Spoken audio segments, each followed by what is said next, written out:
Okay, it's That's a good recording. idea. In Dehradun,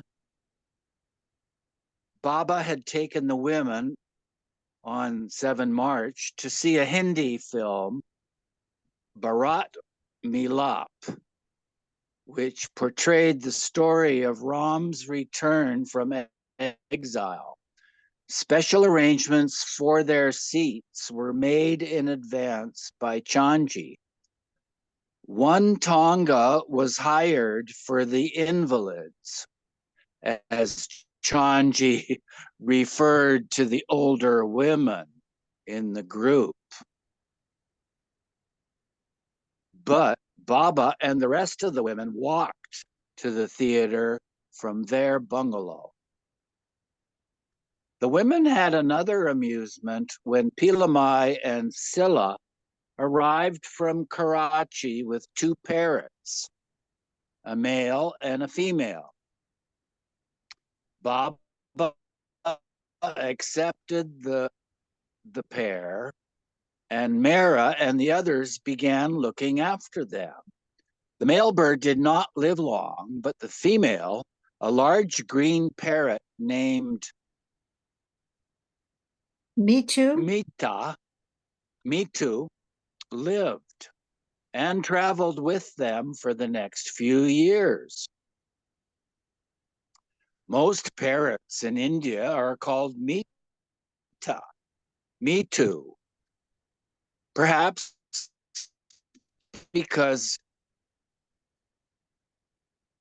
Mithu means sweet, and the bird's nature was congenial. Although Mitu had a cage, Bob and the women held her constantly.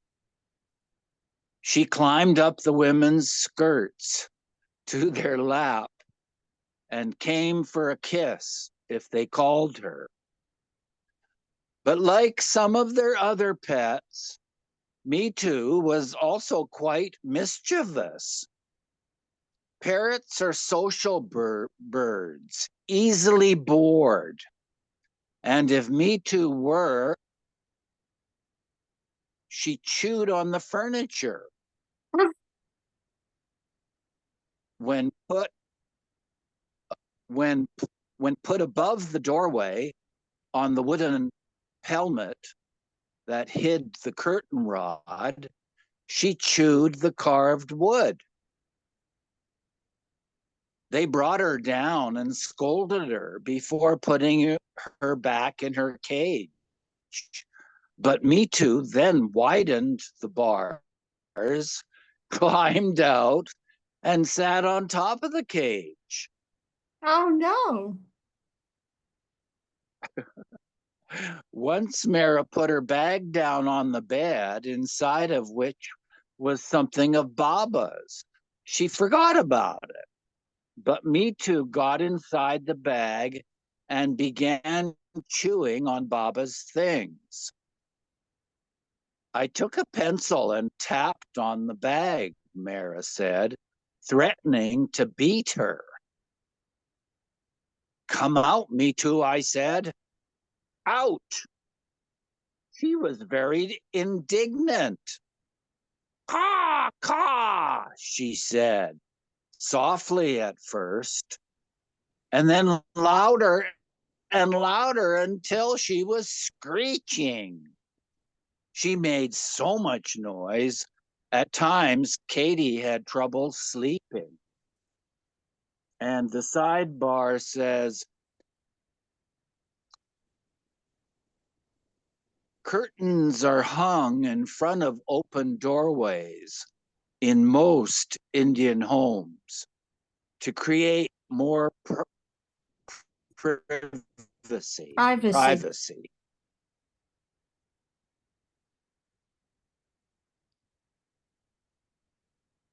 Yeah, I guess privacy is British, maybe. Baba called me to Muvali, rogue.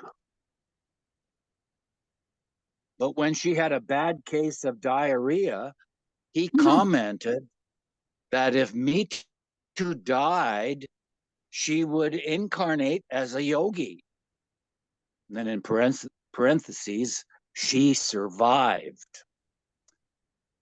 Baba, of course, could be quite mischievous too. Mani related that in Dehradun, he had her play a trick on the other women that Baba said he had learned from Donkin. One day, Mani said, Baba called me privately, took me outside and explained it to me. He wanted to have some fun with the women. Before showing them the trick, he practiced with me alone. The women were to write something on a slip of paper and hand it to Baba. He would read it, and I would answer the question without seeing the paper. A set of signals was the key. If I do that, you say this, Baba said. If I move my little finger, for instance, you say that. All in signals. I memorized everything I was supposed to say. Baba called everyone and announced, do you know what I've done today? I've given Mani advancement. She is on the 5th plane. She can read your mind. She knows your thoughts. Guy Mai believed him. She thought, at least Mani got it. Later, she told me, I was so happy for you.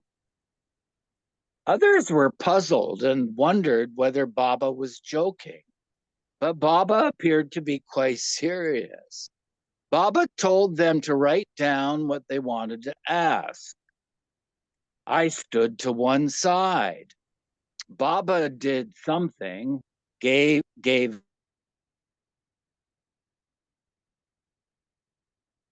Gave a signal. us what they were each thinking. They were convinced that I could really do it.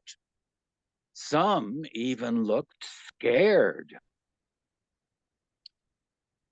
Years later, I realized that Baba had given me the answers before the questions were even given to him. Baba told Mani afterwards, it was just a whim. It came to me and I did it.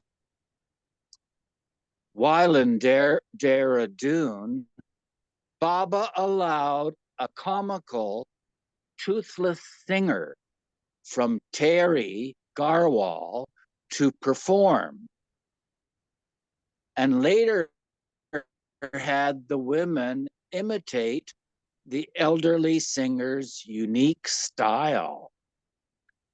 When a strolling magician went by their house another day, Baba called him inside as well and had him demonstrate his magic, whereby young Meher was apparently rendered speechless.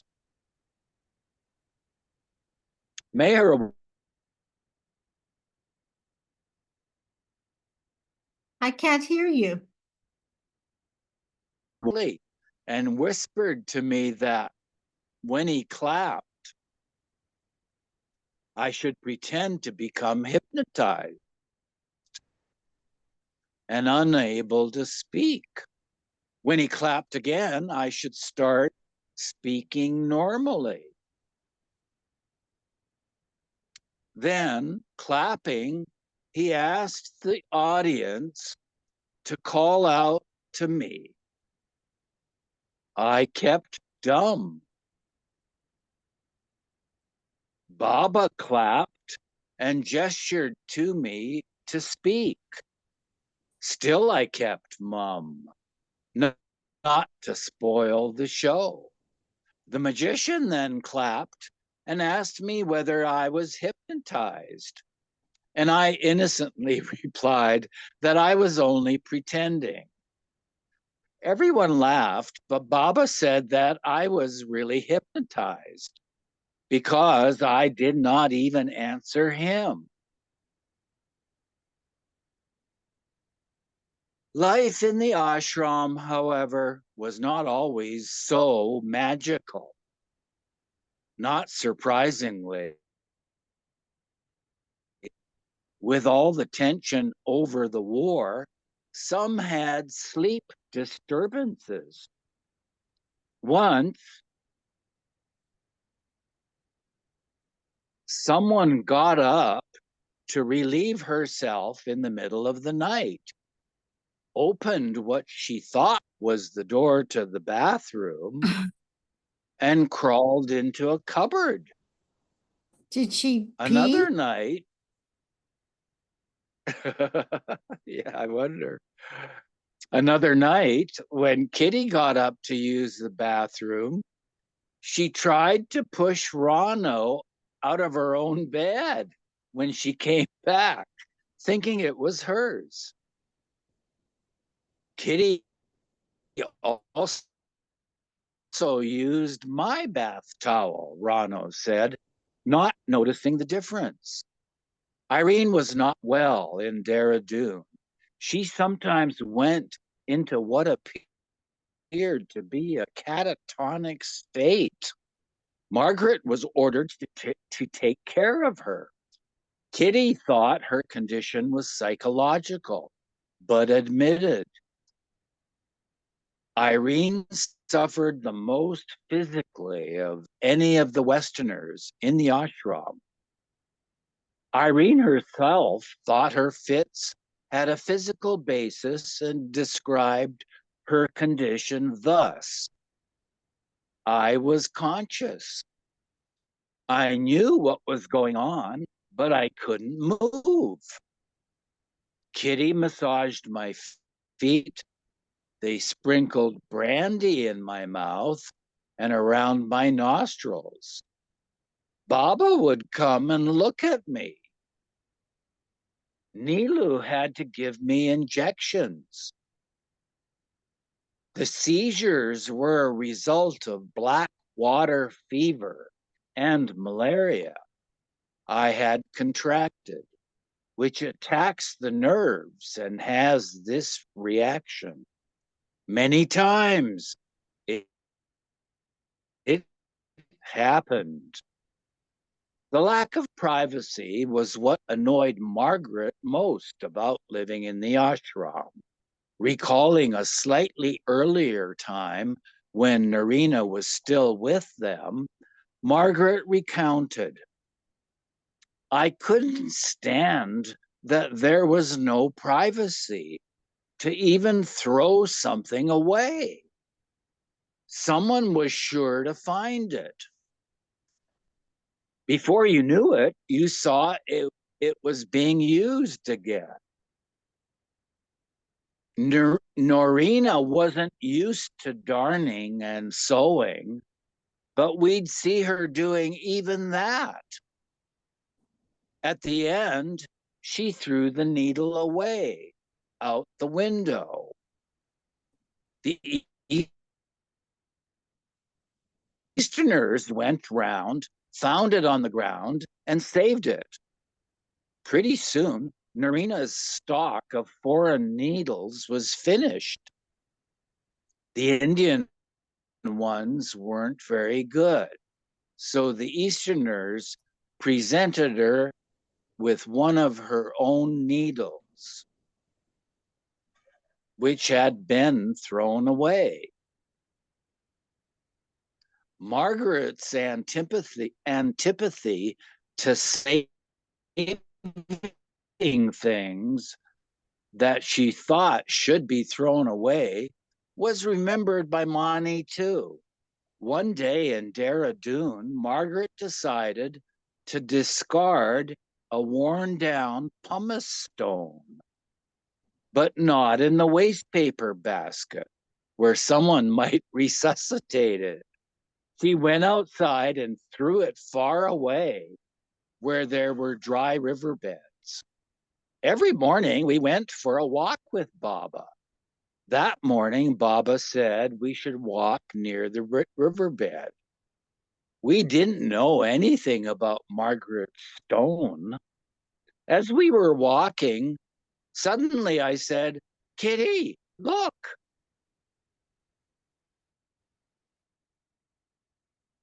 This isn't a pebble. This is a pumice stone. Margaret couldn't believe it. I picked it up and still have it. After that, Margaret said she would bury things.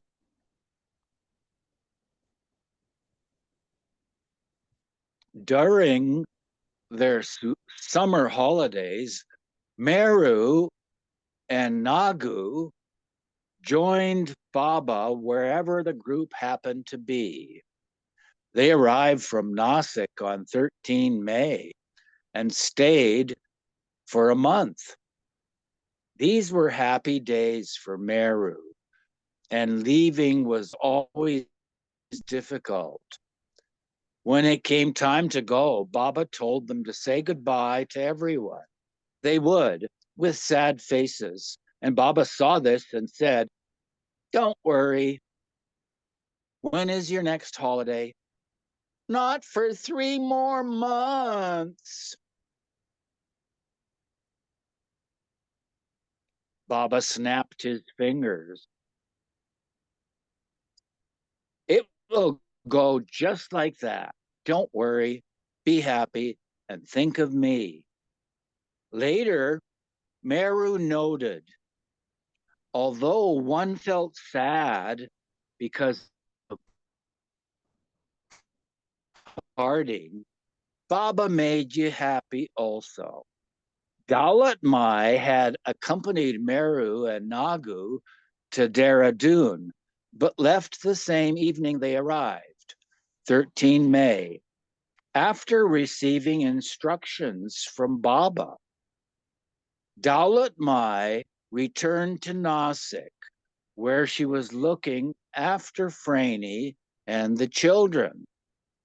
As it turned out, Mara would never see her mother again.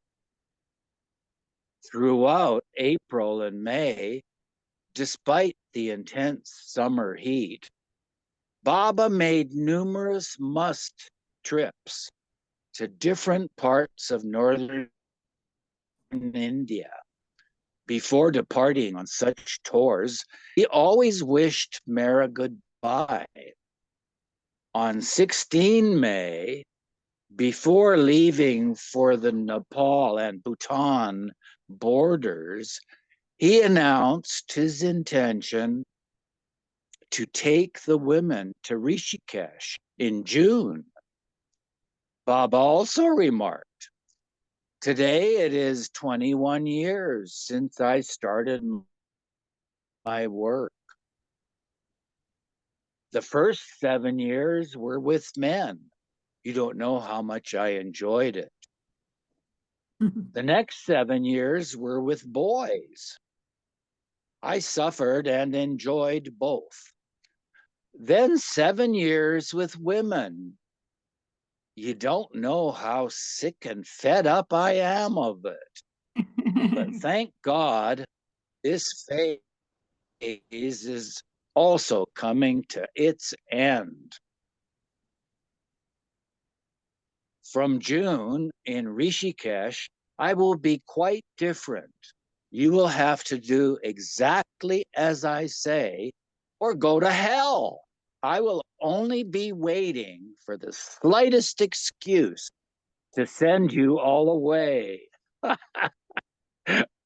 And he could do it too, right? Right. From June, my work will be much greater. I will suffer physically, mentally, and spiritually.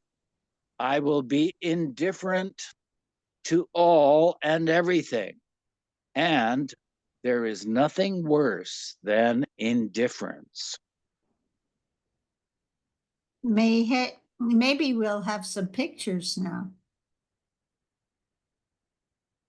Probably a new chapter. Oh, you're right. Pictures.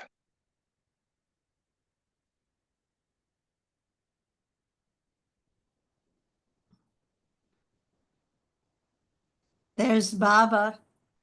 I don't know where Beautiful. he is. Yeah, beautiful place. Wow.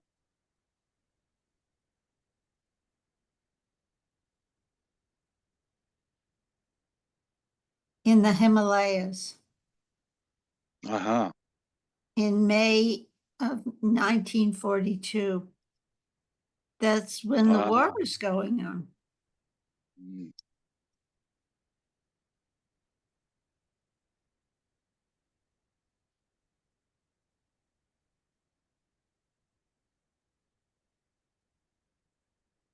I'm going to try to speed things up.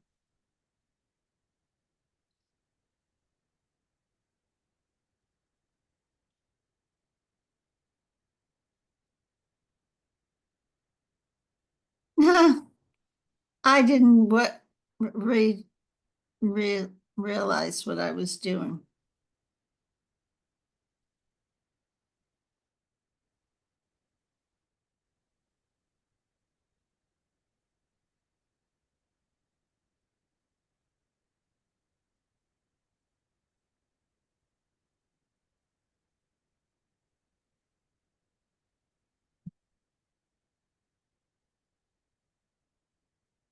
Who are these old grannies?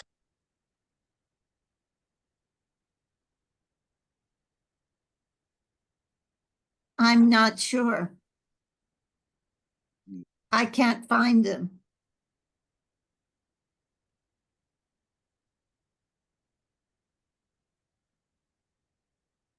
Well, chapter 61.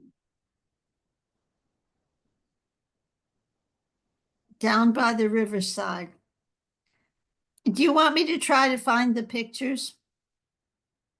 No, it's okay. I mean, if you want to, go ahead, but otherwise we can keep reading. On 25 May 1942, Mayor Baba and the women left Dehradun to spend a month in Rishikesh. As Mani noted previously, oftentimes during World War II, when Baba moved his group to a new location, the war took a sudden, different turn. For example, 2 days after Baba left Dehradun, German Field Marshal Erwin Rommel resumed the German drive in the North African desert, capturing the British fort of Tobruk a month later and entering Egypt. I didn't realize the Baba Germans and were the in Egypt. mm, yeah, Lawrence. Well, was that Lawrence of Arabia? No, I don't know. Baba and the group traveled part of the way to Rishikesh by bus, but then had to cross the Ganges River in a boat. They were just about to get off the boat when Irene had one of her fits. Oh Baba no. let me lie in the sun on the boat, Irene remembered, whereas usually I was always moved quickly. She looked dead, Kitty recalled. She couldn't move and had to be carried off the boat. Their bungalow in Rishikesh was owned by a Maharani, but the living conditions were primitive. The house was not posh, Mara said, but it was nice with simple rooms. It was located at an elevation, and we could see the Ganges from our house. It was summertime and extremely hot. Baba told us we could go to the river in the evenings to wash our clothes, which we did. drying them on the rocks and sand. The river was ice cold. Gaimai would go far away and bring clean, ice cold water in a kettle to give us drinks after we were all hot and tired. Wild monkeys abounded in the jungle in that part of India. There were bars on the windows everywhere to protect people from the monkeys, Mary continued. Here, it was the people who had to live in cages. Yeah. Their house had no indoor plumbing.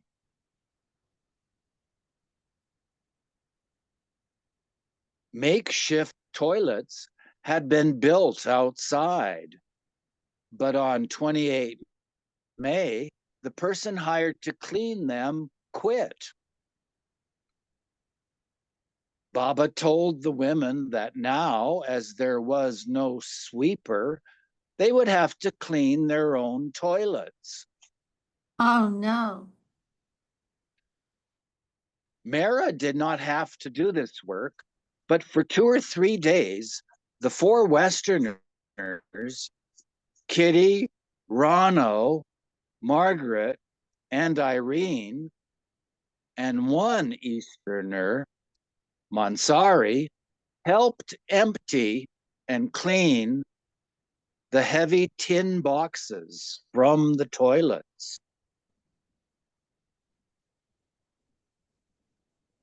They then decided it would be easier to ease themselves outside in the ditch at the back of their large compound. They could not go further into the surrounding jungle as the paths through the jungle were frequented by sadhus and others who might appear at any time. At night, they had to carry kerosene lanterns as the place was dark. On 30 May, the first of a series of 1,000 bomber raids began in Europe with the RAF attack on Cologne. Alone. And for the next Cologne, and for the next 2 days, Baba sat in seclusion in a room in the basement of their house in Rishikesh. I'll Can you just read read. this sidebar? Yeah. Yeah, you betcha. After the attack, Churchill said, now those who sowed the wind are reaping the whirlwind, which reminds one of the recent whirlwinds at Mehrabad. And that evidently is a book by Henry Steele Commager, or edited by him, The Pocket History of the Second World War, New York Pocket Books, 1945, page 330. Continue. Okay, a huge force of Japanese ships, aircraft carriers, and submarines was also heading for Midway, where the Americans, thanks to having broken the Japanese code, were ready and waiting for them. The Battle of Midway on 4 June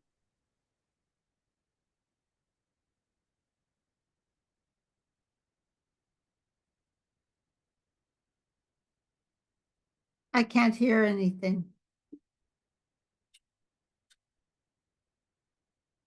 Are you muted, Eugene?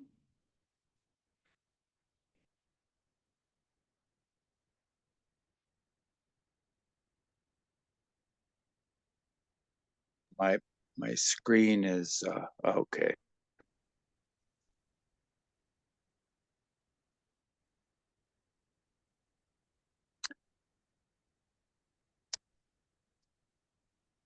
In the meantime, Baba had the women start meditating on the 7 names of God as they had done before.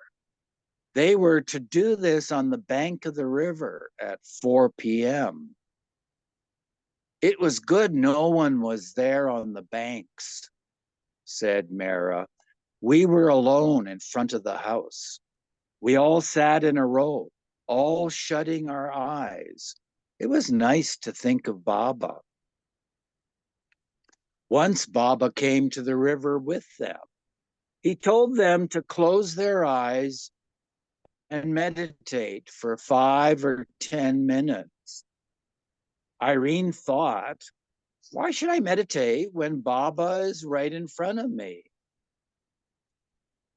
I used to peek at Baba through half closed eyes, she confessed. For me, I felt I was meditating if I looked at Baba. Baba was playing marbles with Meru, so I watched them playing. Once Baba permitted Meru to swim and told Sarwar to go with her, though Sarwar did not know swimming. Soon after, Baba told the group that something was wrong and instructed Kitty or Rano to see if the 2 girls were all right. Meru was caught in a whirlpool and would have drowned had not Kitty or Rano jumped in and pulled her out. The sidebar says Mehera's paternal uncle, Jal, had drowned in just such a whirlpool in the Mutha River in Pune when she was a child.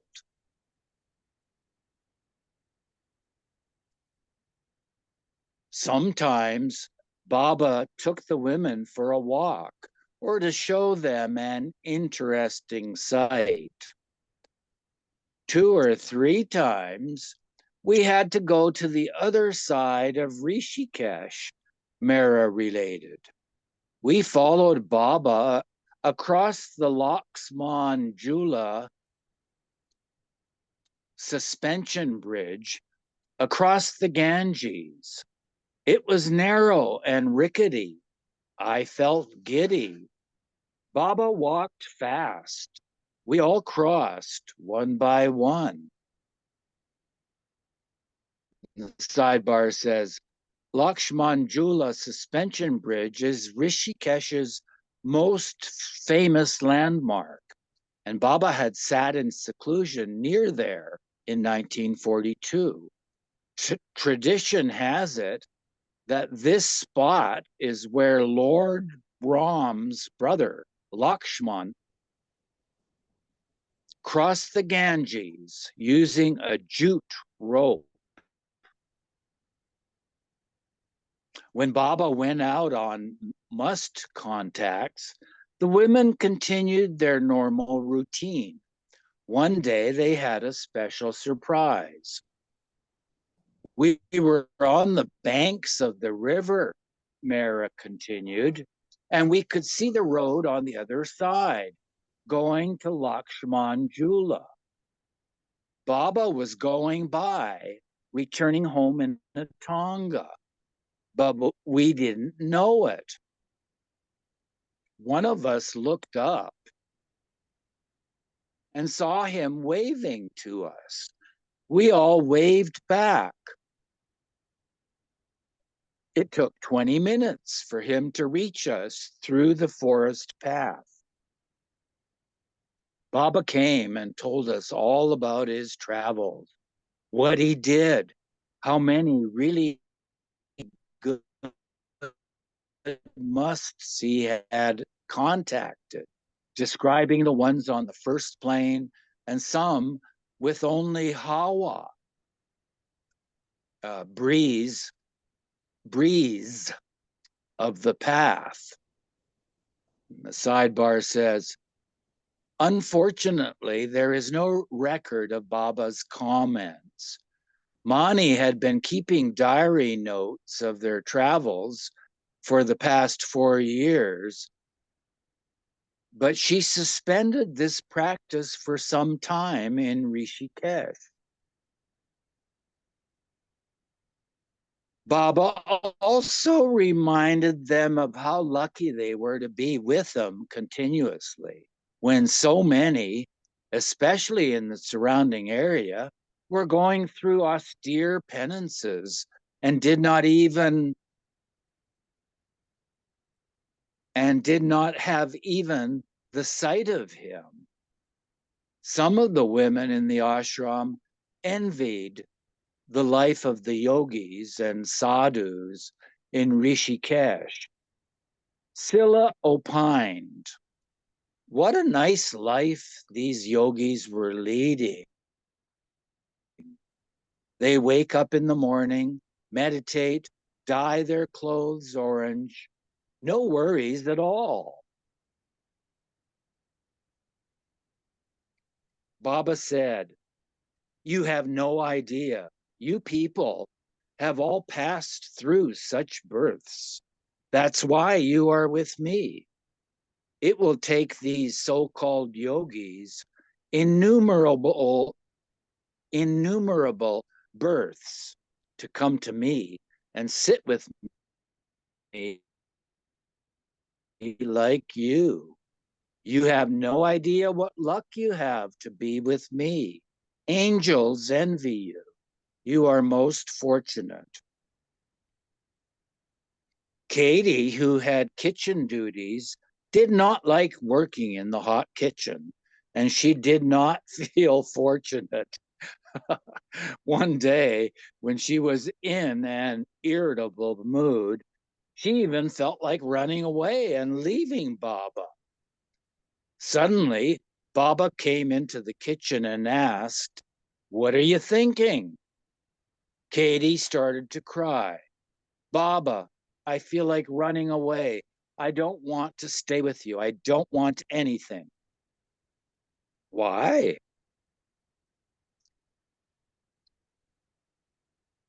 Katie told him about something that had happened, which had upset her, and then said, I just want to go out on the mountains and stay there like the yogis.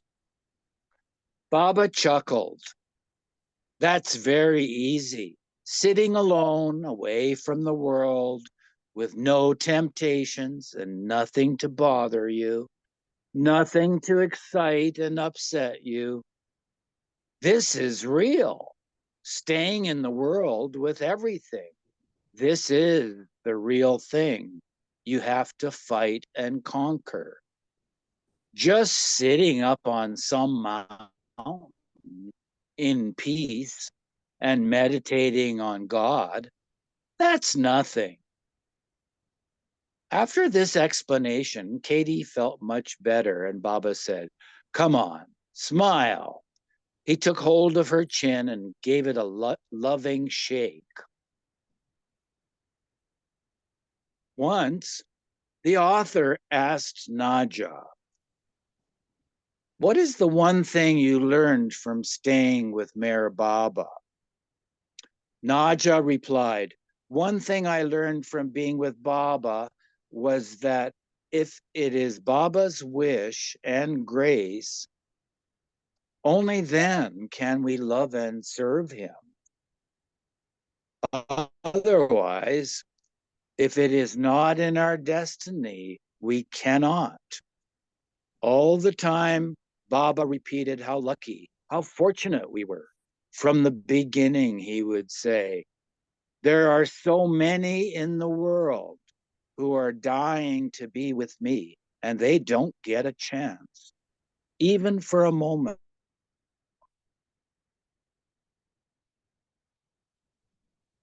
Very lucky. Mani concurred. For us, being with Baba was replete. All we wanted was to be with him. There was nothing else. There was no goal, no pursuit of anything. Always, always always just to be with him. On 12 June, their school holidays over, Hilla and Naju Kotwal left Rishikesh along with Meru and Nagu. Baba was in Hardwar that day contacting musts. So the girls did not have the opportunity to say goodbye and naturally were feeling sad about it.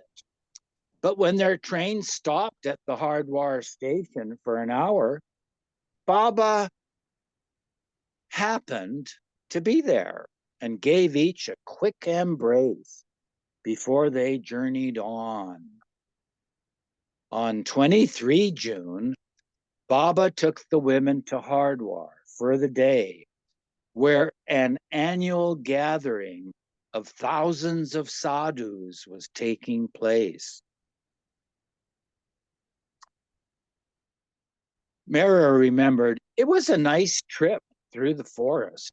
Baba stopped the car right in the middle of the forest, though we had been warned that there might be elephants nearby. They stayed for the day in a bungalow on the banks of the Ganges. In the evening, on the riverside, people were placing tiny lights on lotus leaves as an offering and floating them down the Ganges. I think we'll stop here. Awesome. Top of 194. Yes, and that is on 228.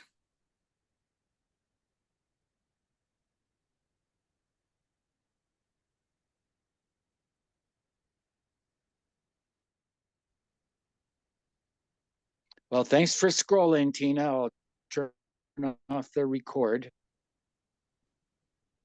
You're welcome. Thanks.